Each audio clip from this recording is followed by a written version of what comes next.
Dynamic range. Why is it so important in photography, and why is it so important for us to understand it? Stick around, that's what this week's video is all about. So dynamic range in photography simply relates to the tonal range from the brightest whites in a scene to the darkest blacks in a scene. And everything in between that is what the dynamic range is. The wider the dynamic range, the more image, or rather the more details we can capture in our image. Hence why understanding and having a camera with a very, very good dynamic range is so important.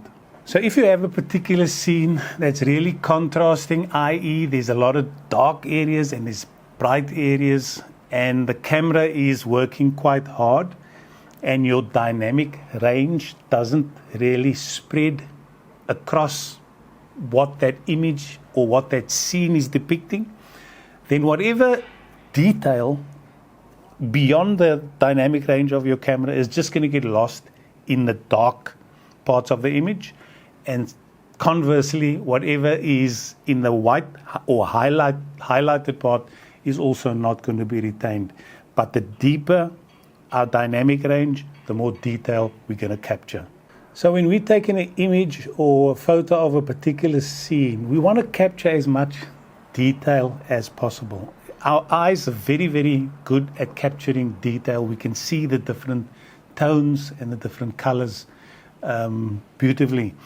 A camera and the camera sensor operates a little differently.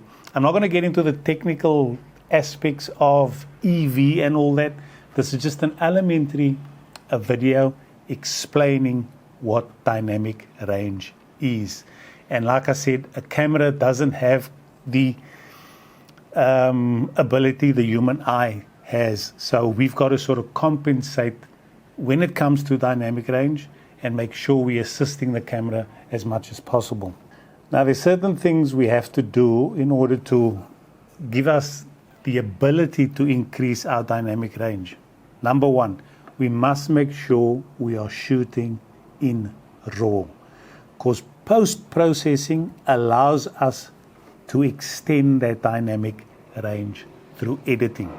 Because, like I said, the camera is going to do so much depending on your camera. It may not have a very, very wide dynamic range, but if you're shooting in RAW, you certainly have the option of extending that. Most of the modern cameras today have tools or settings built in that'll help us with that dynamic range. In the case of the Panasonic Lumix G9, it also has a HDR setting, which simply takes multiple photos at a low exposure, normal exposure, high exposure, and then combines it instantaneously within seconds, and it produces an image. Fantastic option. I haven't used it very much. In preparing for this video, I did little test shots, which I probably put in here, but it's certainly one option that we need to know about when it comes to our cameras. So make sure, we could be struggling, with overexposed areas or contrasting scenes, and all it is really getting to know what our camera can do. So while sticking with the Lumix G9, I just want to mention there is another option called bracketing, which is very, very similar to HDR in as much as it also takes numerous photos, normal exposure, underexposed, overexposed, but it gives you those images for us to then post-process ourselves either in Photoshop or Adobe RAW or whatever the case may be. So I think HDR does it in the camera. Bracketing allows us to do it independently after the fact. I speak under correction there because I'm not a huge expert in the whole bracketing space. So if I have got it wrong, please just correct me in the comments below. And then the final setting I just want to quickly cover with the Panasonic Lumix G9. Like I said, investigate your camera, but as it pertains to the Lumix G9, there is another setting called Eye Dynamic, and this also appears to let us, based on what the scene is presenting, we can then set that eye dynamic setting to low, high, or auto. So it's another sort of tool arsenal in our arsenal that we can use to manage that all important exposure, because there's nothing worse than getting things lost in the detail in either the darks or having our highlights blow out.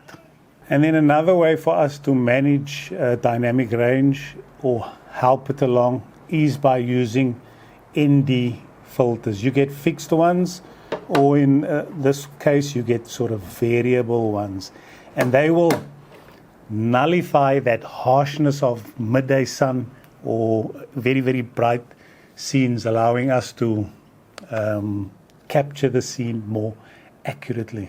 And then a final tip I want to quickly mention is when you're sort of confronted with a scene that's extremely bright, you know, you're pointing it into maybe a sunset or a sunrise or whatever, but the sun or the sky is the dominating sort of entity, and it's quite dark in the front here. Expose to the brightest areas of the image, because as you'll see in this little inset of this picture that I'm putting in here, I took this photo of the sun going down in South Africa on safari, and I exposed for the sun going down. Not a huge amount, there's virtually no detail that you can see in the front here, but I managed to fix that in post-processing.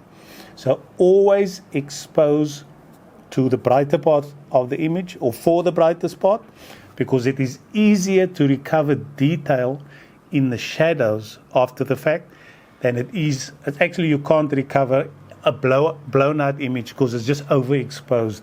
So just remember that tip certainly helps the cause. Okay guys, that's it. That's a wrap for dynamic range. I hope it sort of makes sense. I know it's a somewhat elementary explanation, and we can get a lot more technical with these things, but for the sake of this video and subsequent videos, I'm going to keep it reasonably basic just so that I can get through these concepts quite quickly. And I'm sort of going to try and cluster the content. I don't know if you've noticed the theme has been all around exposure, because exposure is very, very important.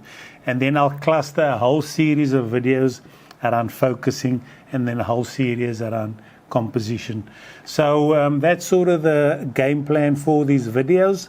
As the name implies, aperture to zoom, we're going to be covering all the different concepts in photography and videography. So please subscribe if that's something that resonates with you. Hit the like button. It's always appreciated.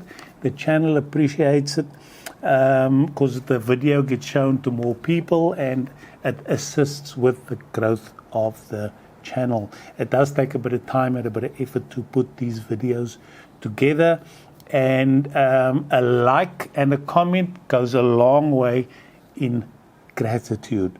So look guys, I hope you got something out of the video. Please take a little bit of time to just drop a comment or even a like, and subscribe if you can.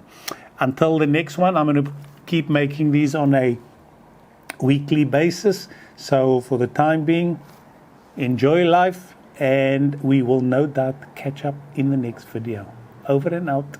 Bye-bye.